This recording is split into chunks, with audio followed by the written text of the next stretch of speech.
నమస్తే, welcome to one TV news.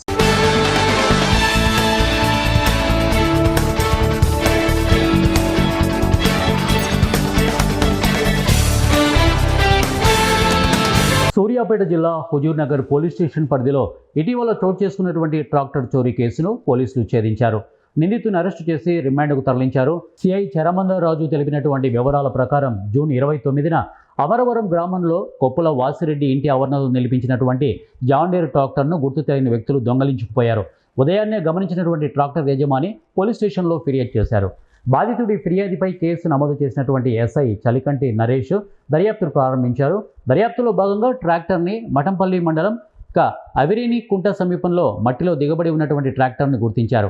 సాంకేతిక పరిజ్ఞానంతో దర్యాప్తు చేస్తుండగా అదే గ్రామానికి చెందినటువంటి చిరంజీవి అనే వ్యక్తి ట్రాక్టర్ దొంగలించినట్లు గుర్తించి ఇవాళ అతని ఇంటిలో అరెస్టు చేసి కోర్టులో రిమాండ్ చేస్తున్నట్టు సిఐ చరమందరాజు తెలిపారు. ఈ సందర్భంగా సిఐ చరమందరాజు రైతులకు కొన్ని కీలక సూచనలు చేశారు. నాట్ల సమయం ఆసన్నమవడంతో దుక్కు పొలాల దగ్గర ట్రాక్టరు, ఇంజన్ నాగళ్లను, వ్యవసాయ సంబంధిత పరికరాలను పొలంలోనే వదిలివేయకుండా భద్రపరచుకోవాలని రైతులకు సూచించారు. మీడియా సమావేశంలో జానీ, గోలి, శంబయ్య పాల్గొన్నారు. హుజూర్ నగర్ మండలానికి చెందినటువంటి అమరారం విలేజ్లో 29 తారీఖు నాడు, గత నెల 29 తారీఖు నాడు ఒక ట్రాక్టర్ పోయిందనే కంప్లైంట్ మేరకు దాంట్లో విచారణ చేయగా అదే గ్రామానికి చెందినటువంటి చిరంజీవులు అనే వ్యక్తి ఆ ట్రాక్టర్ని దొంగతనం చేసినట్టుగా తెలిసి ఈరోజు అతన్ని పట్టుబడి చేయడం జరిగింది. అతను ఆ ట్రాక్టర్ని తీసుకొని వెళ్లే క్రమంలో అవిరేనికుంట, మఠంపల్లి మండలం అవిరేనికుంట దాటిన తర్వాత పెదవీడి మధ్యలో ఆ ట్రాక్టర్ మట్టిలో ఇరుక్కపోవడంతో అక్కడే వదిలేసి పారిపోయినాడు. ఆ కంప్లైంట్ వచ్చిన తర్వాత దాని మీద ఎంక్వైరీ చేసి మొత్తం పూర్తి విచారణ చేసి తెలుసుకునగా ఆ గ్రామానికి చెందిన చిరంజీవి అతను దొంగతనం చేసి వెళ్తూ ఉంటే ఇరుక్కపోవడం పారిపోయిన తెలిసింది. కాబట్టి ఈరోజు ఆ ట్రాక్టర్ని మరియు అతన్ని కూడా పట్టుబడి చేసి రిమాండ్కు తరలించడం జరుగుతుంది. ఆ ట్రాక్టర్ విలువ సుమారుగా 4 లక్షల రూపాయలు ఉంటుంది. ట్రాక్టర్తో పాటు అతన్ని కూడా కోర్టులో హాజరుపరిచి తగు చర్య నిమిత్తం చేసుకోవడం జరుగుతుంది. నాగలాపురం పట్టణంలో బిఎల్ఏలు, బూత్ కమిటీ ఏజెంట్లకు ఎస్ఐఆర్ ప్రక్రియతో పాటు my voter my booth app వినియోగంపై అవగాహన కార్యక్రమం నిర్వహించారు. ముఖ్య అతిథిగా పాల్గొన్న సత్యవేడు నియోజకవర్గం సమన్వయకర్త నొగతోటి రాజేష్ మాట్లాడుతూ బిఎల్ఓలు, బిఎల్ఏలు సమన్వయంతో పనిచేయాలని సూచించారు. ప్రతి ఓటర్ని సంప్రదించినటువంటి వివరాలను యాప్లో నమోదు చేయాలని, ఎన్యూమరేషన్ ఫారాల పంపిణీని క్షేత్రస్థాయిలో పరిశీలించాలని కోరారు. ఈ కార్యక్రమంలో మండలంలోని బిఎల్ఏలు, వైఎస్ఆర్సీపీ సీనియర్ నాయకులు, ప్రజాప్రతినిధులు పాల్గొన్నారు.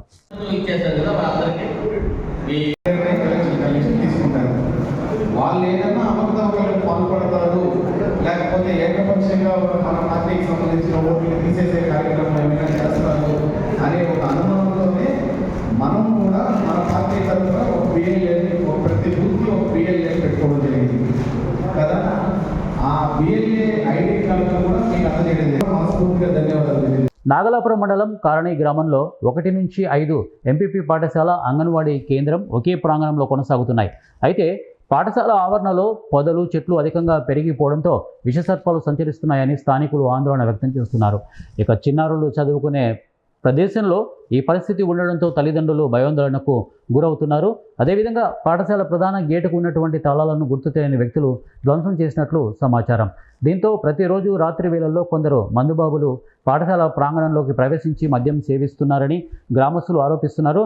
వెంటనే అధికారులు స్పందించి పాఠశాలల పరిసరాలను శుభ్రపరచడంతో పాటు గేటుకి కొత్త తాళాలు ఏర్పాటు చేసి రాత్రి వేళల్లో ఇలాంటి ఘటనలు జరగకుండా జరిగినటువంటి చర్యలు, అలాగే తగిన చర్యలు తీసుకోవాలని గ్రామస్తులు కోరుతున్నారు.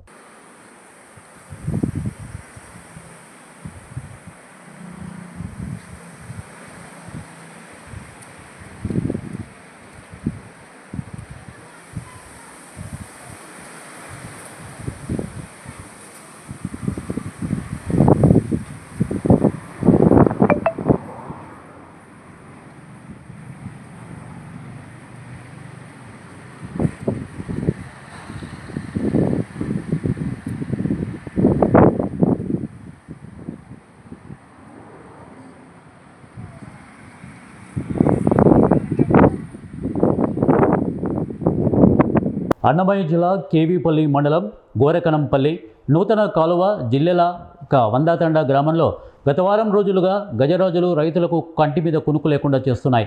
ఏనుగుల గుంపు పంట పొలాలపై బీభత్సం సృష్టిస్తున్నాయి. వరి, మామిడి, బొప్పాయి, కొబ్బరి చెట్లను విచక్షణారహితంగా ధ్వంసం చేస్తున్నాయి. దారి తప్పిన ఏనుగుల దాడిలో రైతులు అపార నష్టం చవిచూస్తూ ఆందోళన వ్యక్తం చేస్తున్నారు.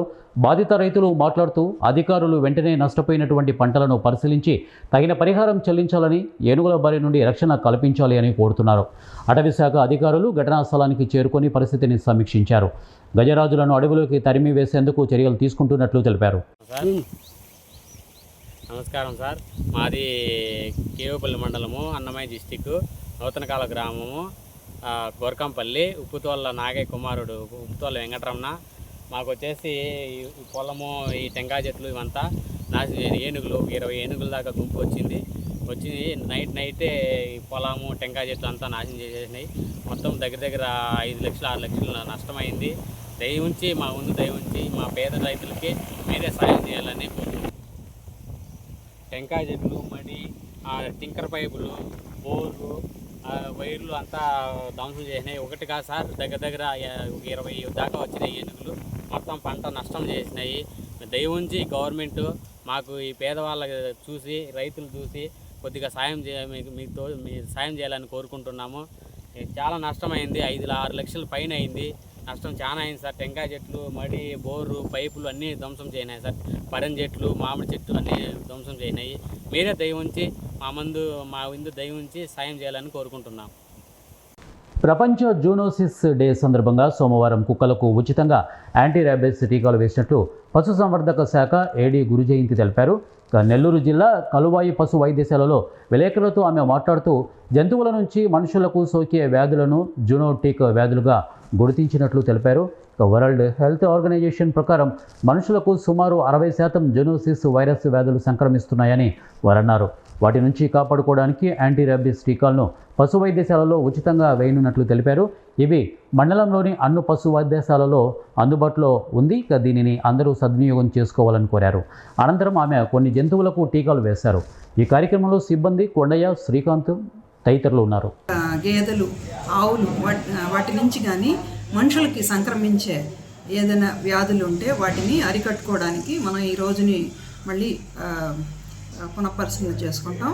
ఈరోజు మేము అన్ని వెటనరీ హాస్పిటల్స్లో, ఆర్ఎస్కేలలో కూడా యాంటీ రేబీస్ వ్యాక్సిన్ అంటే రేబీస్ వ్యాధి నిరోధక టీకాలు నిల్వ ఉంచాము.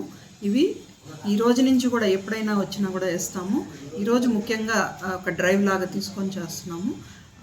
ఇవి చేసుకున్నందువల్ల వాటికి కుక్క కాటు, పిచ్చి కుక్క ఏదైనా కాటు ఉన్నప్పుడు అవి చనిపోకుండా ఉంటాయి, వాటికి తగలకుండా ఉంటాయి. పిచ్చి కుక్క కాటైనా ఏదైనా ఒక బర్రె కానీ, కుక్క కానీ, పిల్లి కానీ ఏది ఉన్నా కూడా మా దగ్గర తెచ్చి దానికి పోస్ట్ బైట్ వ్యాక్సినేషన్ కూడా వేసుకునే దానికి అవకాశం ఉంది. ఇది మన దగ్గర నిల్వలు ఉన్నాయి. ఇది కాకుండా ఈరోజు మనం అనుకోవాల్సింది, ఆ బర్రెలకు కానీ వాటి ఏమైనా టీబీ ఏమైనా ఉన్నా వాటి పాలని అట్నే కాచకుండా తాగకూడదు. పాలు ఎప్పుడు బాగా ప్యాస్చరైజ్ చేసి 100 degrees వేడి చేసి తాగాల.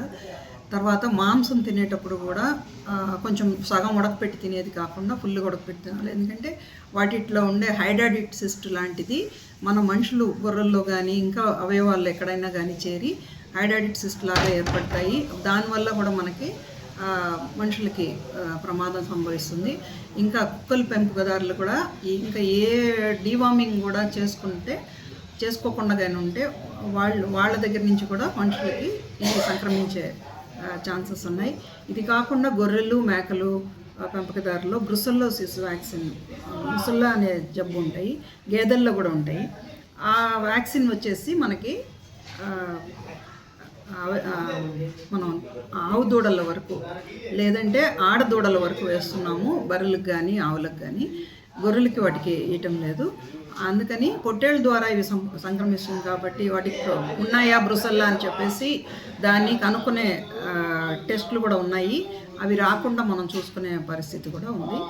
ఎప్పుడైనా అట్ట ఈసుకుపోయినా, సరిగ్గా పుట్టకపోయినా, మాయ వేయకపోయినా అటువంటిది గ్లౌస్ వేసుకొని తీయాలి. పడిపోయిన అవయవాలనంతా కూడా కాల్చేసేయాలా, లేదంటే లైమ్ చల్లుకొని పూర్తి చేసేయాలి. అటువంటివి చేయాలి. అటు లేని పక్షంలో అది మనుషులకు కూడా సంక్రమిస్తుంది. ఇది కాకుండా యాంథ్రాక్స్ అనే ఒక జబ్బు ఉంది. యాంథ్రాక్స్లో ఆ మాంసాన్ని, ఆ గొర్రెలు, మేకలు నెల్లూరు జిల్లా ఉదయగిరి నియోజకవర్గంలో మంత్రి నారాయణ పర్యటించారు. ఈ సందర్భంగా ఆయన పీవీజీ రామ్జీ పథకం ద్వారా నిర్మించిన 1.69 కోట్లతో నిర్మించిన సీసీ రోడ్డును ప్రారంభించారు. అంతేకాక పట్టణంలో పలు అభివృద్ధి పనులకు హామీ ఇచ్చారు. ఉదయగిరి ఇప్పటికే పారిశ్రామికంగా అభివృద్ధి చెందిందని ఆయన హామీ ఇచ్చారు. ఈ కార్యక్రమంలో ఎంపీ వేమిరెడ్డి, ఎమ్మెల్సీ బీద రవిచంద్ర, అలాగే జిల్లా అధికారులు పాల్గొన్నారు. సమస్యను డిస్కస్ చేస్తాం. మీ యొక్క అధికారులందరినీ కూడా తీసుకురమ్మన్నాను. కలెక్టర్ గారికి ఏం చెప్పారంటే జాయింట్ కలెక్టర్ కావచ్చు, ఆర్డీఓ కావచ్చు, మిగతా అధికారులందరినీ కూడా పిలవండి, అందరితో కూర్చొని డిస్కస్ చేస్తాం. ఉదయగిరి సమస్యలని చెప్పడం జరిగింది. దాంతో వారు కూడా తీసుకొచ్చారు.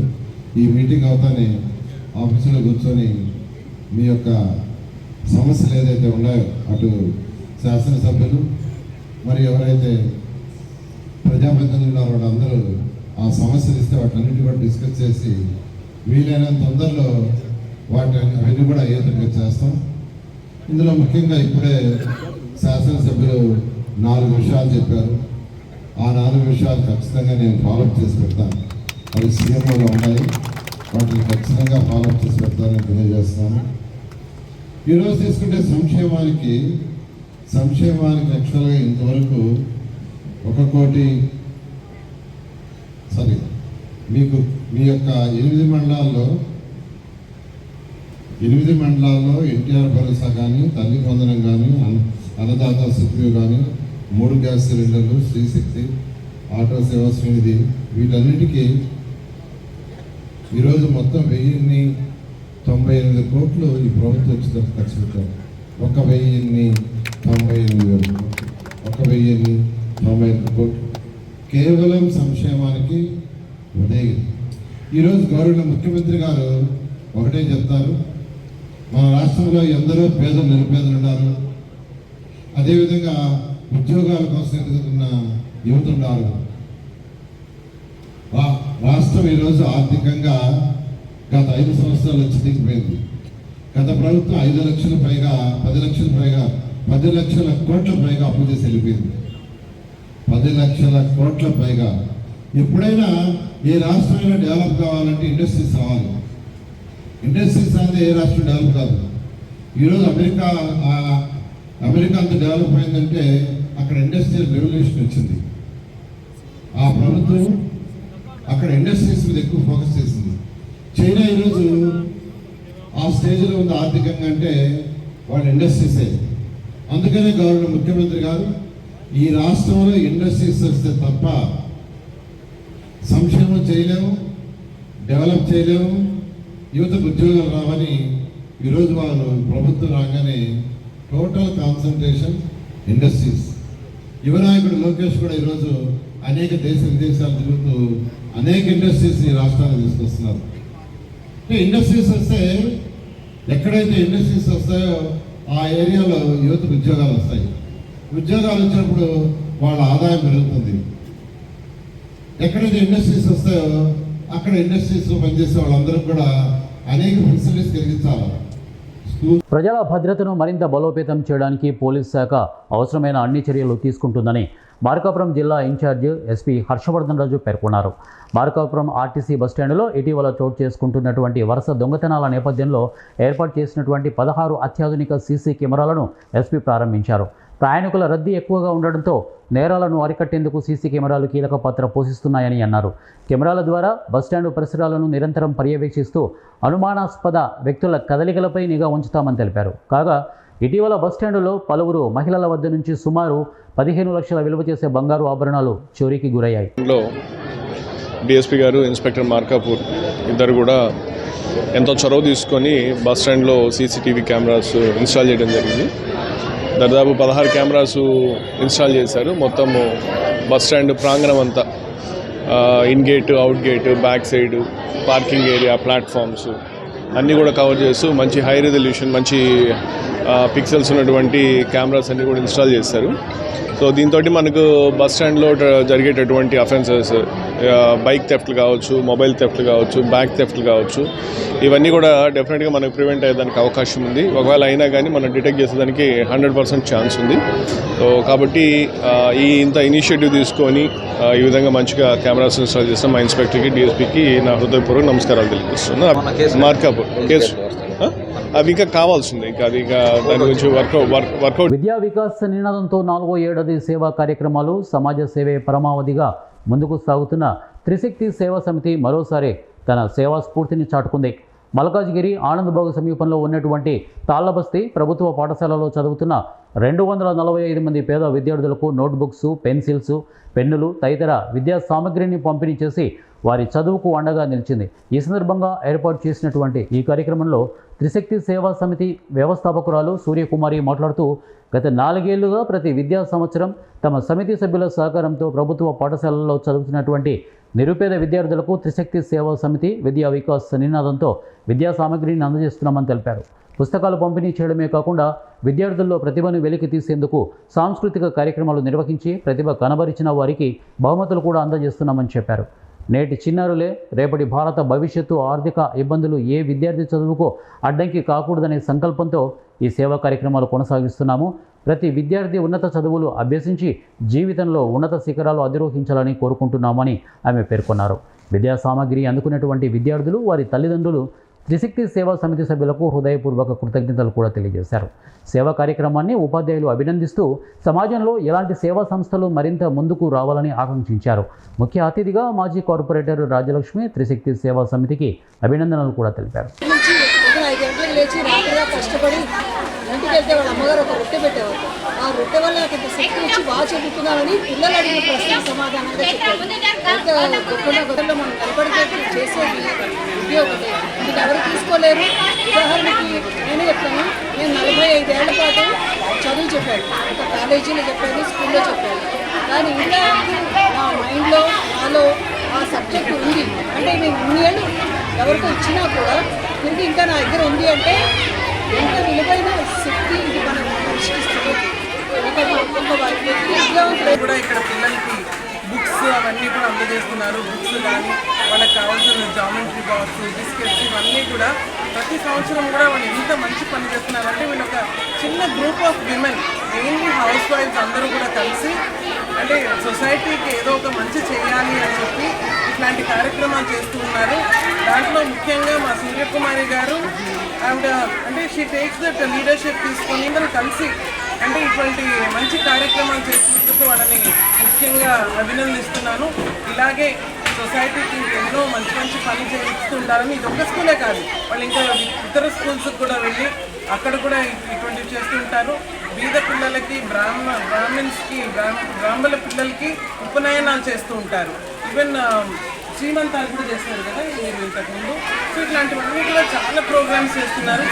సొసైటీ అట్లాగే మెడికల్ క్యాంప్స్ పెట్టడం అంటే ఇన్ దేర్ ఓన్ రిసోర్సెస్, చిన్న రిసోర్సెస్ అయినా సరే ఇంత చక్కగా చేస్తున్న వాళ్ళని వీళ్ళని ఎగ్జాంపుల్గా తీసుకొని సొసైటీలో ప్రతి అవసరమైన నోట్బుక్స్, మరి పెన్సిళ్ళు, పుస్తకాలు తదితర వస్తువులన్నీ కూడా అందజేస్తూ విద్యార్థుల్లోని ప్రతిభను వెలుగుతీసే అనేక కార్యక్రమాలు చేపడుతూ విద్యా వికాసానికి, విద్యార్థుల చైతన్యానికి త్రిశక్తి సేవా సమితి తరఫున మా అధ్యక్షురాలు సూర్యకుమారి గారు ఎంతో చక్కగా ముందుండి కార్యక్రమాన్ని నడుపుతున్నారు. వారి వెనక ఎంతమంది ఉన్నాయో ముందుండే ఒక నాయకుడే మన గొప్పవాడు. నాయకుడు అంటే నడిపిస్తూ ఉండాలి. అటువంటి నాయకత్వ లక్షణాలు గుర్తించుకొని ఈరోజు మా అక్కగారు సూర్యకుమారి గారు అటువంటి మహత్తరమైన కార్యక్రమాన్ని చేపట్టడం అంటే ఎంతో ఆనందదాయకము. ముఖ్యంగా గవర్నమెంట్ పాఠశాలలో ఎవరైతే విద్యార్థులు ఉన్నారో ఆ విద్యార్థులు మట్టిలో మాణిక్యాలు, ఆ మట్టి మాణిక్యాలు మనం వెలుగులోకి తీసి వారిని వ్యక్తి విద్యార్థులుగా చైతన్యవంతం చేసి వారి ప్రతిభ ద్వారా ముందు పై తరగతుల్లో బాగా చదువుకొని రాణిస్తూ ఇప్పటి నుంచే ఒక క్రమశిక్షణ అలవర్చుకొని పై తరగతుల్లో చాలా ఇష్టంగా చదువుకోవడం వల్ల వారు ఆరోగ్యంగా మరియు ఉన్నత స్థాయిలో ఉన్న మంచి ర్యాంకుల్లో గుర్తించి ఉద్యోగాలు నష్టం కూడా వారు ఎదగాలని ఆకాంక్షిస్తూ ఇటువంటి కార్యక్రమాలు కూడా చేయడం జరుగుతుంది. కేవలం త్రిశక్తి సేవా సమితి ఒక విద్యా వికాసమే కాదు, అనేక సామాజిక కార్యక్రమాలు కూడా నిర్వహిస్తున్నారు.